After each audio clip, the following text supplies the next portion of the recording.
चलिए हम लोग भारत का भूगोल पढ़ रहे थे। भारत के भूगोल में हम लोगों ने जलीय सीमा का विस्तार पढ़ा था, स्थलीय सीमा का विस्तार पढ़ा था, और उसके जो है कौन कौन से देश स्थलीय सीमा से लगे हुए हैं, कौन कौन से देश जलीय सीमा से लगे हुए हैं, ये सारा का सारा हमने पढ़ लिया था। और आज हम ये देखेंगे कि कौन कौन से राज्य हमारी पड़ोसी देशों के साथ सीमा साझा करते हैं। ठीक है, कौन कौन से ये जलीय सीमा वाले राज्य हमारे हैं, जलीय सीमा वाले तट पे, यानी इस तट के किनारे कौन कौन से राज्य हैं। ठीक है, तो ये सारी चीजें हम लोग देखेंगे। देखिए, पहली बात तो ये जान लें कि हमारे जैसे मान लीजिए पाकिस्तान है, पाकिस्तान के साथ कौन कौन से देश सीमा साझा, कौन कौन से राज्य हमारे सीमा साझा करते हैं, कभी कभी एग्जाम में पूछ लेता है। तो पाकिस्तान के साथ कितने देश सीमा साझा करते हैं, तो पाकिस्तान के साथ 4 देश सीमा साझा करते हैं। कौन कौन से? गुजरात, राजस्थान, पंजाब और जम्मू कश्मीर। ये आपका गुजरात हो गया पूरा, यहाँ ये पूरा कच्छ की खाड़ी है, देख रहे हैं आप, कच्छ की खाड़ी है, खंबात की खाड़ी। ठीक है, गुजरात हो गया। इसके बाद में ऊपर आप चलेंगे तो राजस्थान हो जाएगा, उसके ऊपर चलेंगे तो आपका पंजाब हो जाएगा, पंजाब, और उसके ऊपर चलेंगे जम्मू एंड कश्मीर। तो ये पाकिस्तान हमारे 4 स्टेटों के साथ सीमा साझा करता है। इसी प्रकार अफगानिस्तान हमारे देश में सिर्फ एक राज्य के साथ सीमा साझा करता है, और वो है आपका जम्मू एंड कश्मीर, जो कि एक्चुअल में हमारे साथ कोई सीमा साझा नहीं करता है, क्योंकि जम्मू एंड कश्मीर का वो हिस्सा जो पाकिस्तान के अधिकार में है, पाक अधिकार पीओके में है, वो हमारे हिस्से में नहीं है, अधिकार क्षेत्र में नहीं है। तो इस वजह से हम उसको लेते जरूर हैं, लेकिन एक्चुअल में वो हमारे देश की सीमा साझा नहीं करता है। ठीक है, इसके बाद आ जाते हैं चाइना के साथ। यहां से पाकिस्तान हो गया, अफगानिस्तान हो गया, अब चाइना आ जाता है। तो चाइना हमारे देश के साथ कितने देशों के साथ सीमा साझा करता है, देख लेते हैं। जम्मू एंड कश्मीर के साथ सीमा साझा करते हैं। इसी प्रकार हिमाचल प्रदेश के साथ सीमा साझा करता है, उत्तराखंड के साथ सीमा साझा करता है। इसी प्रकार आ जाएगा आपका सिक्किम के साथ सीमा साझा करता है। सिक्किम के बाद ये अरुणाचल प्रदेश का सीमा साझा करता है। यहां देख सकते हैं हम लोग जम्मू एंड कश्मीर, हिमाचल प्रदेश, उत्तराखंड, सिक्किम और अरुणाचल प्रदेश, यानी ये 5 राज्यों के साथ सीमा साझा करता है।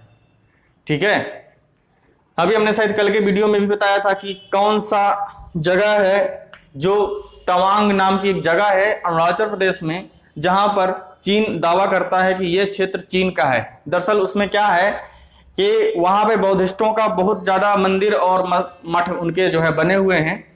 तो उस मठ के आधार पे वो कहता है कि बौद्धों का जो है जन्म, यानी बौद्ध धर्म हमारे चाइना में उदय हुआ है। इस वजह से वो तवांग घाटी को लेके, तवांग नामक जगह को लेके वो अपने अधिकार क्षेत्र में बताता है। ठीक है, इसी प्रकार दूसरी बात करें तो चाइना के बाद नेपाल आ जाता है। नेपाल में आपका कौन कौन से देश आ जाएंगे, कौन कौन सा राज्य आ जाएगा। नेपाल में आपका आ जाएगा उत्तराखंड आ जाएगा, यूपी आ जाएगा, इसके बाद में सिक्किम आ जाएगा। ठीक है, और आपका पश्चिम बंगाल आ जाएगा।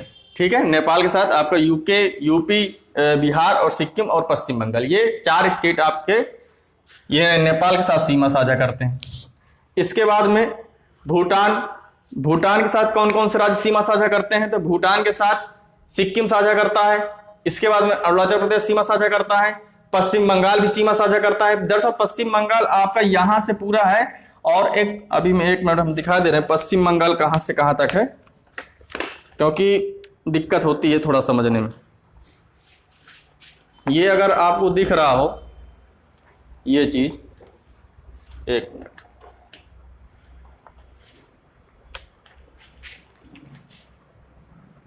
ये आपका पश्चिम बंगाल है। ये पश्चिम बंगाल पूरा देखिए आप, यहां से यहां तक पूरा ये गया है। पश्चिम बंगाल आपका इसको भी टच कर रहा है, इसको नेपाल को, पश्चिम बंगाल आपका भूटान भी टच कर रहा है। तो पश्चिम बंगाल की सीमा पूरी यहां से यहां तक है, यानी जो उसका सिर है क्या कहते हैं बांग्लादेश का, उसके सिर के ऊपर तक वो फैला हुआ है। ठीक है, तो पश्चिम बंगाल, भूटान 4 राज्यों के साथ सीमा साझा करता है।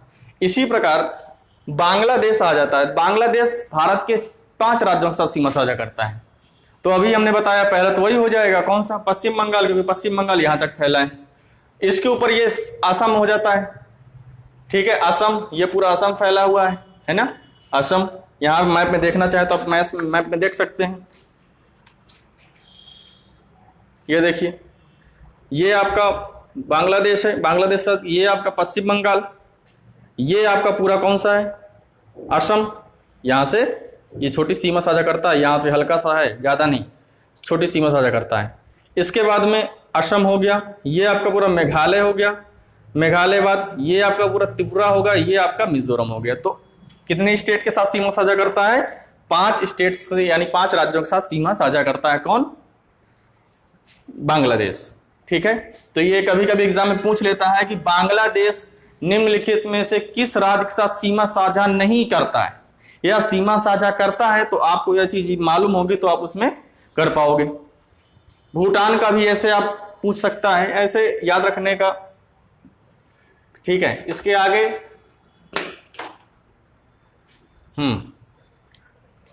अब देखो, तट रेखा की हमने बात की थी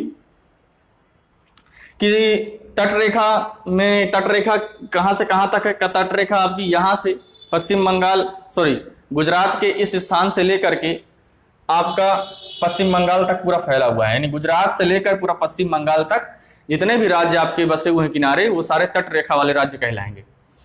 पहला आपका आ जाता है यहीं पे कौन सा, गुजरात। पहला आपका कौन सा आ जाता है, गुजरात। गुजरात के बाद आपका आ जाएगा कौन सा, गुजरात के बाद महाराष्ट्र, महाराष्ट्र के बाद आपका गोवा, गोवा के बाद आपका कर्नाटक, कर्नाटक के बाद आपका केरल, केरल के बाद आपका तमिलनाडु, तमिलनाडु के बाद आपका आंध्र प्रदेश, आंध्र प्रदेश आपका छत्तीसगढ़, छत्तीसगढ़ आपका पश्चिम बंगाल, यानी टोटल 9 राज्य हैं। ठीक है, टोटल 9 राज्य आपकी जलीय सीमा बनाते हैं। ठीक। अब कहीं बात यह जाती है कि कभी कभी एग्जाम में पूछ लेता है कि सबसे लंबी तट रेखा वाला राज्य कौन सा है। ठीक है,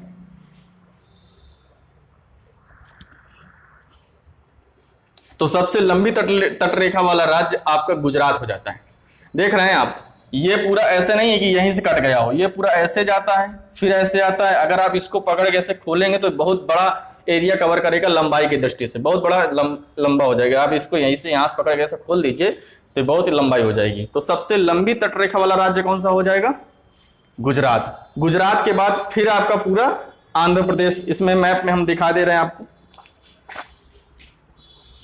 मैप में एक मिनट बस।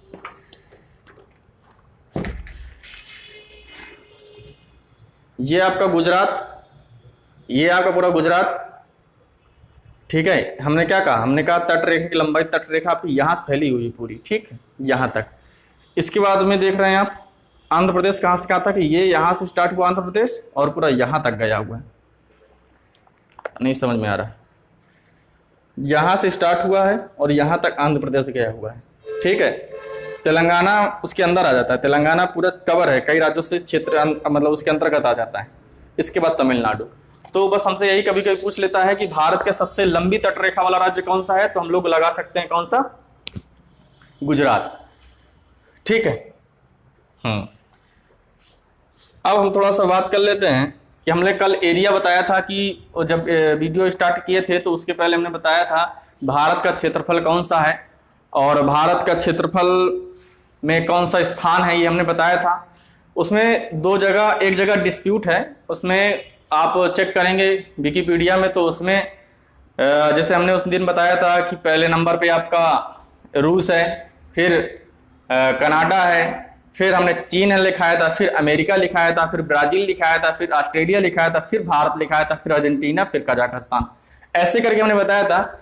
लेकिन कहीं कहीं पे 3rd नंबर में अमेरिका को रखा जाता है और कहीं कहीं 3rd नंबर में चीन को रखा जाता है। दरअसल चीन जो जैसे मान लीजिए चीन इस वजह से ज़्यादा उसमें अंतर नहीं है, ज़्यादा अंतर नहीं है, जो भी है वो हम बता दे रहे हैं। चीन काफ़ी हिस्सा को अपने मतलब अधिकार क्षेत्र में दिखाता है, जैसे अक्साई चीन का हिस्सा हो गया, आपका तवांग जगह का हिस्सा हो गया, तो काफ़ी कुछ हिस्सा अरुणाचल प्रदेश का भी कुछ हिस्सा अपने क्षेत्र में दिखाता है। तो इस वजह से कभी कभी इसमें डिस्प्यूट का मामला है कि कभी 2 जो है उसमें कभी तीसरा बोल देता है, कभी तीसरा चीन को बोल देता है, कभी तीसरा अमेरिका को बोल देता है। तो विकिपीडिया में दोनों हैं, तो आप उसको चेक कर सकते हैं।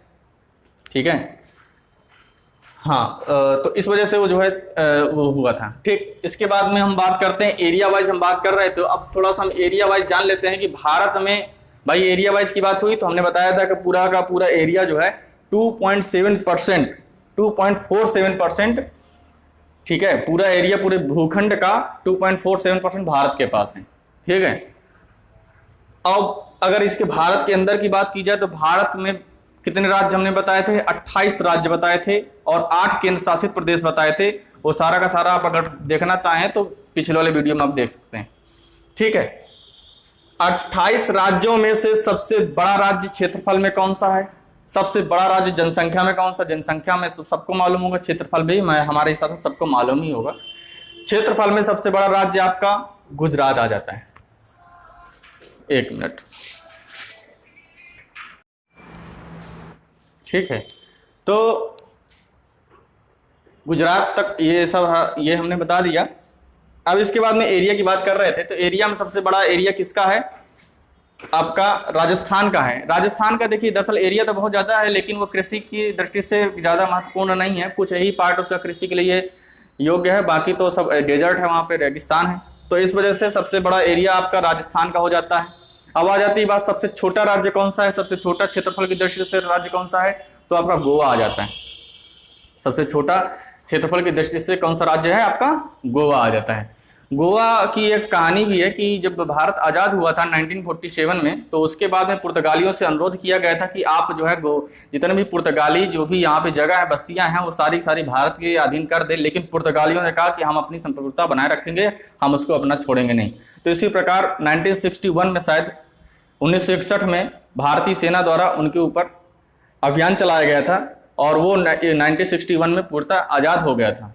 फिर दमन और दीव और गोवा दोनों स्टेट्स को केंद्र शासित प्रदेश के रूप में स्वीकार किया गया था। और 1981 में, शायद अभी कंफर्म नहीं है, आप चेक कर सकते हैं, 1981 में शायद वो 1981 में ही दोनों केंद्र शासित प्रदेशों को फिर एक केंद्र शासित प्रदेश माना गया और एक को राज्य का दर्जा दिया गया। और इस प्रकार हमारे देश का 25वां राज्य गोवा हमारे संविधान में सम्मिलित हुआ। ठीक है, इसके बाद में सबसे बड़ा जिला की बात की जाए तो हाँ, एक बार एरिया लिख लेते हैं सबका, एरिया कितना कितना है सबका। ठीक है, तो एरिया की बात करें हम लोग तो राजस्थान का एरिया आ जाएगा आपका, राजस्थान का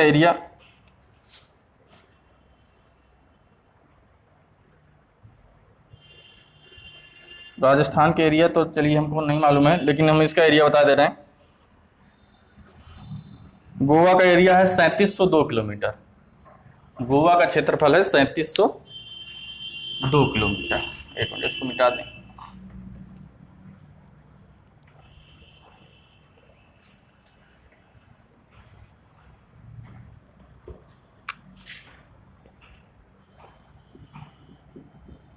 गोवा का क्षेत्रफल 3702 किलोमीटर।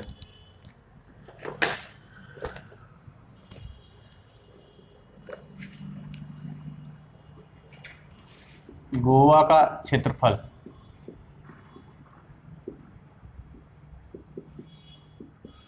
3702 किलोमीटर, 2 किलोमीटर स्क्वायर है ना, वर्ग किलोमीटर है ना, एरिया वर्ग किलोमीटर में।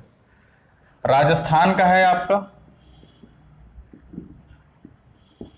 राजस्थान का एरिया 3,42,239 वर्ग किलोमीटर, ये इसका एरिया है। तो सबसे बड़ा राज्य कौन सा, क्षेत्रफल के हिसाब से सबसे बड़ा राज्य हो गया आपका राजस्थान, और क्षेत्रफल के हिसाब से सबसे छोटा राज्य हो गया आपका गोवा।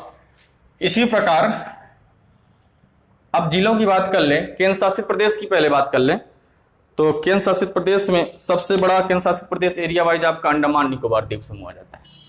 ठीक है, इसके बाद में सबसे छोटा शायद लक्षद्वीप है। ठीक, इसके बाद में जिलों की बात की जाएगी, सबसे बड़ा जिला क्षेत्रफल में कौन सा है, तो सबसे बड़ा जिला गुजरात का कच्छ है। सबसे बड़ा जिला गुजरात का कच्छ यहां पे है आपका, कच्छ आपका यहां पे। अब देखिए कच्छ की जितना एरिया है गोवा का कई गुना ज्यादा है। कच्छ का एरिया आपका लिखना चाहें तो 45,652 वर्ग किलोमीटर है। ये एक जिला है। जिले का एरिया कितना है? 45,652। ये पूरे भारत का सबसे बड़ा जिला है एरिया के हिसाब से। क्षेत्रफल की दृष्टि से सबसे बड़ा राज्य, सबसे बड़ा जिला गुजरात का कच्छ है। क्षेत्रफल की दृष्टि से सबसे छोटा जिला कौन सा है? तो सबसे छोटा जिला आपका आ जाएगा माहे। माहे पांडिचेरी का एक जिला है। ठीक है, दरअसल पांडिचेरी 4 भागों में बांटा गया है। पांडिचेरी 4 भागों में बांटा गया है, उसको भी थोड़ा देख लेते हैं। पहला है माहे, कराईकल, यनम और खुद में एक पुदुचेरी। ठीक है, पुदुचेरी अब उसको बोलते हैं। तो माहे आपका कहां पे स्थित है? माहे आपका पूरा यहां पे केरल में स्थित है। माहे कहां पे? कई सेक्शन में बटा हुआ है पुदुचेरी। 4 कहा जाए तो ये 1, 2 और 3 स्टेट्स में इसके जिले हैं। पहला है माहे। माहे आपका केरल में आ जाएगा। दूसरा आपका यहां पे हो जाएगा ये, एक मिनट, यहां पे आपका कराईकल, कराईकल, माहे कराईकल, और यहां पे आपका यनम, यनम। तो यानी कहां कहां फैले हैं? केरल में भी है ये। केरल में एक कौन सा जिला? माहे। तमिलनाडु में 2 जिले, पुदुचेरी और कराईकल, और आंध्र प्रदेश में एक यनम। ठीक है, इसके बाद आज हम लोग समय की जानकारी थोड़ी सी देखते हैं। समय, ठीक है, ये कच्छ की खाड़ी, खंबात की खाड़ी, मन्नार की खाड़ी, चैनल्स, द्वीप अभी सब पढ़ाएंगे, ये तो हमने भर दिया था। खाड़ी का मतलब वो होता है जो 3 तरफ से भूखंड से, जो जल 3 तरफ भूखंड से घिरा हुआ हो, ऐसे करके, ऐसे ऐसे, जो 3 तरफ से भूखंड से घिरा हुआ हो, तो उसे क्या बोलते हैं? खाड़ी। तो ये जब पढ़ाएंगे तब आगे चल के बताएं। ठीक है, आगे देखते हैं। समय, समय की बात करते हैं। समय आपका, हमने जैसा बताया था, जैसा कि पहले हमने बताया था कि जब हम पृथ्वी, जब देशांतर और अक्षांश रेखाएं खींचे थे, तो हमने यही बताया था कि देशांतर रेखाओं का यूज समय की जानकारी के लिए, अक्षांश रेखाओं का यूज जलवायु पेटियों के लिए किया जाता है। ठीक है, तो आज उन्हीं देशांतर रेखाओं का यूज करके आज हम समय की जानकारी को प्राप्त करते हैं। समय की जानकारी कैसे? हमने बताया आपको कि ये एक पृथ्वी थी, पृथ्वी है हमारी पृथ्वी। ठीक, इसको क्या बोले थे हम? 0 डिग्री देशांतर। इसको क्या बोले थे? 0 डिग्री देशांतर। ये आपका पूर्व है, ये आपका पश्चिम है। ठीक, और यहां से आपका 0 डिग्री, ये क्या है? ये अक्षांश रेखा है, अक्षांश रेखा। अब यहीं से हम लोग समय की जानकारी, अक्षांश रेखा का कोई मतलब नहीं है समय की जानकारी के लिए, सिर्फ देशांतर रेखाओं का मतलब। हमारा भारत कहां पे स्थित है? हमारा भारत आपका यहां पे स्थित है, उत्तर पूर्वी गोलार्ध में भारत स्थित है। तो अब हमको बस ये जानना है कि इसकी जो है समय कैसे निकालते हैं। तो थोड़ा सा इसको हटा देते हैं, या यहीं नीचे लिख देते हैं। देखिए, पृथ्वी एक चक्कर लगाती है। जब पृथ्वी अपने अक्ष से स्टार्ट करती है, उसी जगह फिर आ जाती है, यानी अक्ष पे घूमने में, एक चक्कर लगाने में उसको कितने घंटा का समय लगता है? 24 घंटे का। 24 घंटे में पृथ्वी कितने देशांतर घूम जाती है, या कितने डिग्री घूम जाती है? तो 360 डिग्री। 24 घंटे में 360 डिग्री, यानी 360 देशांतर रेखाएं पूरा, यानी एक चक्कर पूरा पृथ्वी लगा लेती है। ठीक, तो इसी प्रकार अगर हम एक देशांतर, क्योंकि हमको देशांतर ही मालूम करना है, देशांतर मालूम करेंगे तभी हमको समय मालूम हो पाएगा। तो हम ये हमको मालूम चल जाए कि एक देशांतर को पार करने में पृथ्वी, एक देशांतर को पार करने में कितना समय लगता है पृथ्वी को। ठीक है, तो 360 बराबर कितने के? 24 घंटे। तो यहां से एक देशांतर रेखा क्या लिखेंगे? 24/360। अब ये 24 घंटे हैं, इसको चाहे तो आप ऐसे ही निकाल लीजिए, ये आ जाएगा कितना आपका 1/15 घंटे, या इसको आप चेंज कर सकते हैं मिनट में, तो कितना हो जाएगा 4 मिनट। कहने का मतलब यह है कि पृथ्वी एक देशांतर, यानी जैसे मान लीजिए पृथ्वी है, पृथ्वी अगर हल्का सा एक देशांतर घूमती है तो 4 मिनट का समय लेती है। ठीक है, हमने ये क्यों निकाला है? हमने इसी वजह से निकाला है ताकि अब हम समय ज्ञात कर सकें।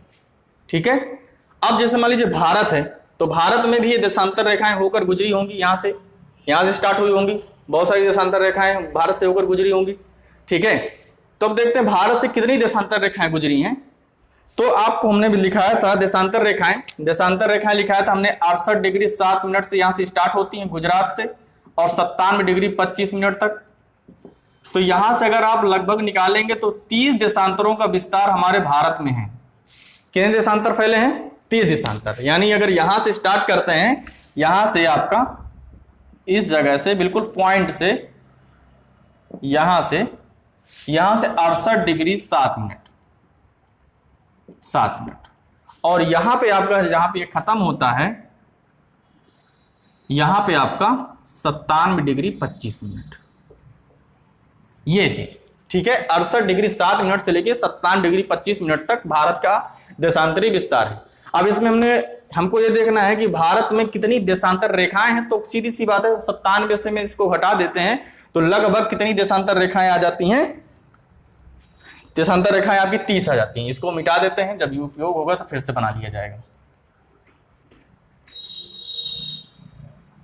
ठीक है, तो कितनी देशांतर रेखाओं का विस्तार है? 30 देशांतर रेखाओं का, 30 देशांतर रेखा।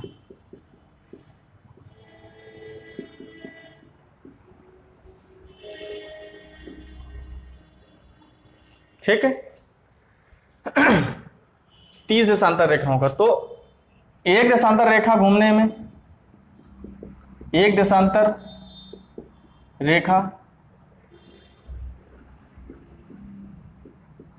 घूमने में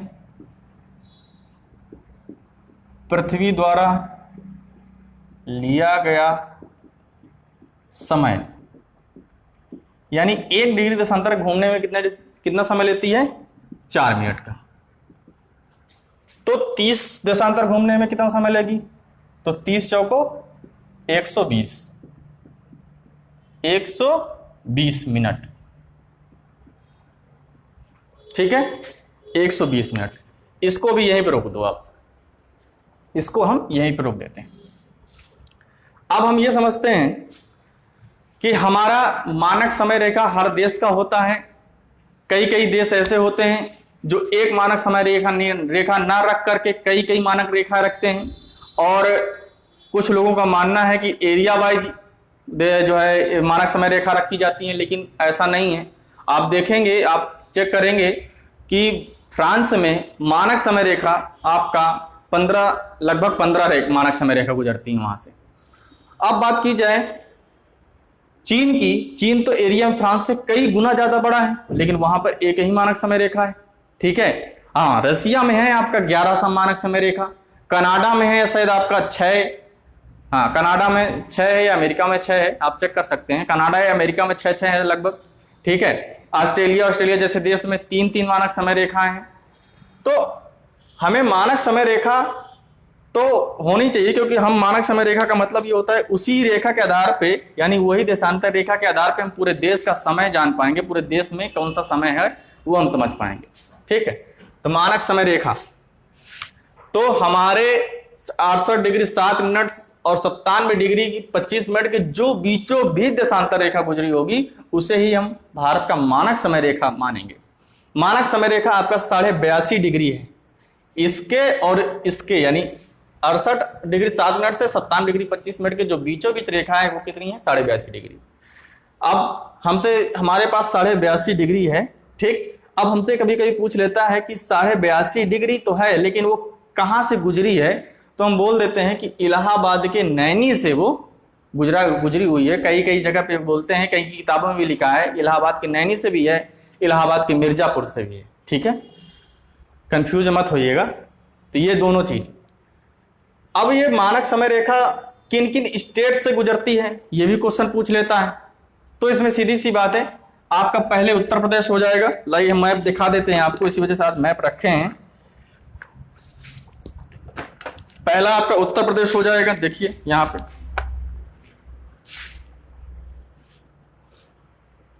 यहां से मानक समय रेखा गुजरी है।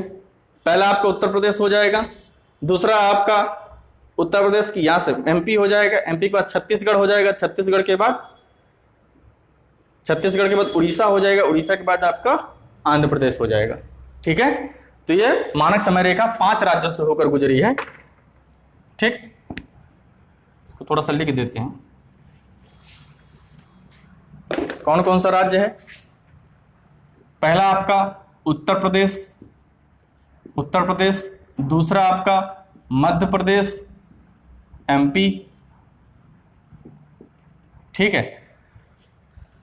एमपी और मध्य प्रदेश से ही अलग हुआ था सन 2000 में छत्तीसगढ़, मध्य प्रदेश का ही हिस्सा है छत्तीसगढ़। 2000 में ये मध्य प्रदेश से अलग हुआ था। तो छत्तीसगढ़ के बाद आपका उड़ीसा के बाद आपका कौन सा आ जाएगा, आंध्र प्रदेश या आंध्रा लिख लो आप। ठीक है, तो 5 राज्यों से होकर गुजरती है। इसमें से कोई ऑप्शन आपको हटा देगा, ये पूछेगा कि निम्नलिखित में से मानक समय रेखा किन राज्यों से होकर नहीं गुजरती है, तो आपको 3 ये वाले स्टेट दे देंगे और एक कोई और दे देगा और उनमें से आपको पूछ लेगा। अगर कोई निकट का दिया, जैसे मान लीजिए झारखंड का दे दिया, तो हो सकता है आप उसमें कंफ्यूज हो जाएं, लेकिन याद रखिएगा एमपी का पार्ट अलग हुआ छत्तीसगढ़, यूपी के नीचे एमपी का पार्ट हुआ छत्तीसगढ़, और उसी के समुद्र के किनारे आपका उड़ीसा, और उड़ीसा के आपके बस सटे हुए आपका आंध्र प्रदेश। इतना याद रखेंगे आप। ठीक, हाँ, अब इस एक चीज ये थोड़ा सा कॉन्सेप्ट सीख लेते हैं। जैसा कि अभी हमने बताया था, 1 डिग्री घूमने में, 1 देशांतर घूमने में पृथ्वी समय लेती है 4 मिनट का। ठीक है, और ये समय कहां से लिया गया है, ये समय आपका जो 0 डिग्री देशांतर है, ये रेखा, ये 0 डिग्री देशांतर बोली जाती है, जैसा हमने बता चुके हैं पहले। ये 0 डिग्री देशांतर आपका, आप चेक करिए मैप में, आपको बीचों बीच यहाँ पे लंदन आपका स्थित है, तो ये लंदन से होकर गुजरती है। तो इसी वजह से पूरे विश्व का समय इसी आधार पर लिया जाता है। इसे बोलते हैं ग्रीनविच मीन टाइम, GMT। आप GMT का टाइम देखेंगे, लंदन का टाइम देखेंगे तो अलग दिखेगा आपका। ठीक है, यह आपका पूर्व होता है, ये आपका पश्चिम होता है। सूर्य उदय किधर होता है, पूर्व में, और पृथ्वी घूमती किधर है, पश्चिम से पूर्व, यानी ऐसे करके घूमेगी एंटी क्लॉकवाइज। ठीक, तो पूर्व में सूर्योदय होगा। और हमारा भारत कहां पे स्थित है, तो सीधी सी बात है, सबसे पहले आपका सूर्य की किरणें कहां पे पड़ेंगी, भारत में, और पृथ्वी आपकी ऐसे ऐसे घूमती चली जाएगी, ऐसे ऐसे घूमती चली जाएगी। तो उसी प्रकार थोड़ी देर बाद फिर आपका ये आ जाता है।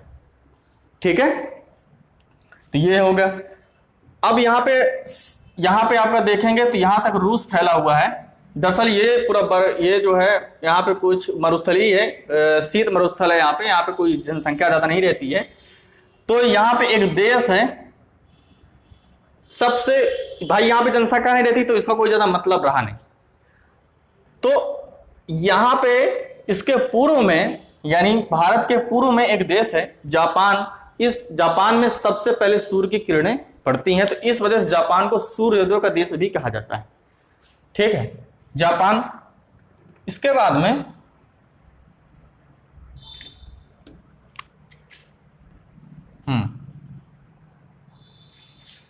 अब हमने ये देखा कि हमारा जो है मानक समय रेखा कितनी डिग्री है, 82.5 डिग्री, 82.5 डिग्री। ठीक है, ग्रीनविच का समय कितना है, ग्रीनविच यहाँ पे 0 डिग्री है।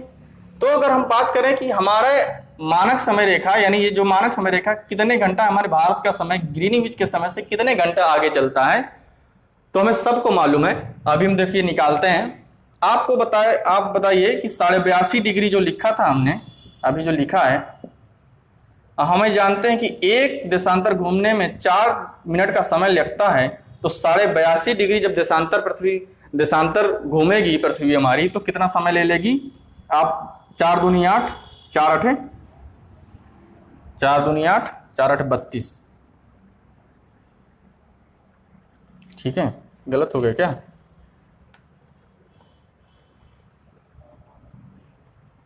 ठीक, तो ठीक है। 4 दूनी 8, 4 दूनी 8, 4 8 32। अब प्लस यहां पे कितना हो जाएगा? 2, तो कितना हो जाएगा? 330 मिनट। यानी हमारी पृथ्वी, यानी जिस समय हमारे यहाँ का ये जो मानक समय रेखा है, मानक समय रेखा से यहाँ का कितना समय होगा, यानी जिस समय हमारे यहाँ कुछ भी अभी समय बताते हैं हम आपको, यानी मानक समय रेखा से कितने घंटे आगे है हमारे भारत का मानक समय? तो 5.5 घंटा। अगर इसको आप घंटे में चेंज करेंगे तो 5 घंटा और 30 मिनट करके आएगा। तो ग्रीनविच के समय से, ग्रीनविच मीन टाइम से हमारे भारत का समय 5.5 घंटा आगे चलता है। लेकिन अगर यही बात कर दी जाए कि भारत में सबसे पहले सूर्य कब उदय होता है, भारत में सबसे पहले सूर्य कब उदय होता है, तो हमें मालूम है भारत का ये पूर्वी देशांतर कितनी है, यहां से पूर्वी देशांतर कितना हो जाएगा? 97 डिग्री 25 मिनट। तो 97 डिग्री 25 मिनट यानी 97 आप रख लीजिए लगभग में, और इसमें 4 से गुणा करा दीजिए आप, 4 7 28 और 4 ने 36, 2 38। इस प्रकार यहाँ का निकालेंगे, वो अलग टाइम आएगा। ये आपका प्लस में इधर प्लस में चल रहा है, यानी इतना आगे चलेगा क्योंकि सूर्य इधर पहले उदय हो रहा है। इधर आप करेंगे तो इतना सूर्य पीछे उदय होगा। ठीक है, चलिए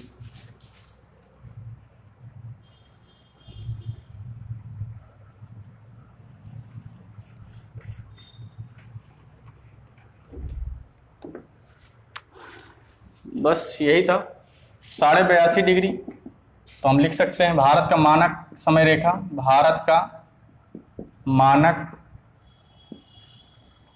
समय रेखा, मानक समय रेखा कितना है? 82.5 डिग्री। 82.5 डिग्री भारत का मानक समय रेखा माना गया है। जबकि इसमें पूर्व की तरफ पूर्वी राज्य डिमांड करते हैं कि हमारे देश में 2 जो है मानक समय रेखा होनी चाहिए, एक अपना यहाँ पे रख लीजिए, बीच में रख लीजिए, एक यहाँ पे रख लीजिए। लेकिन ऐसी कोई दिक्कत नहीं है। दरअसल ये इसलिए जैसे किया जाता है कि जैसे अभी हमने बताया था आपको याद रखने को कि 30 देशांतरों का विस्तार है हमारे यहाँ पे 30 देशांतरों का विस्तार है। तो 30 देशांतर का मतलब कितने घंटे? 120 मिनट का मतलब 2 घंटे। 2 घंटे यानी यहां पे अगर सूर्य 5 बजे उदय होता है तो गुजरात में सूर्य, क्योंकि यहां से यहां तक देशांतरीय विस्तार कितना है? 30 देशांतर है पूरा, यहां से यहां तक की देशांतर कितनी है? 30। तो यहां अगर सूर्य 5 बजे उदय होता है तो यहां पे सूर्य 7 बजे उदय होता है। इससे जरा ये होता है, जैसे मान लीजिए आपका ऑफिस खुलता है सुबह 10 बजे, सुबह 10 बजे, तो उनको भी खोलना है लेकिन वो 2 घंटे आगे खोलेंगे, लगभग 12 बजे। तो इस प्रकार अगर ये शाम को 5 बजे बंद करते हैं तो उनको शाम को 7 बजे तक बंद करना पड़ेगा। तो इस तरह बहुत संसाधन, बहुत बिजली जरा वगैरह यूज मतलब खर्च होती है। इस वजह से शायद वो लोग डिमांड कर रहे हैं कि भारत की 2 मानक समय रेखा होनी चाहिए। ठीक है, तो ये आपका भारत का समय रेखा है और इसके आगे हम लोग कल देखते हैं। ठीक है, अब इसके आगे नदी पढ़ेंगे, सॉरी द्वीप पढ़ेंगे, खाड़िया पढ़ेंगे, चैनल पढ़ेंगे, कौन कौन सा जो है चैनल्स किस किस क्षेत्रों को, कौन कौन से देश को अलग करता है, वो सारी की सारी चीजें हम लोग कल स्टार्ट करते हैं। ठीक है, तो आज यहीं तक रहने देते हैं।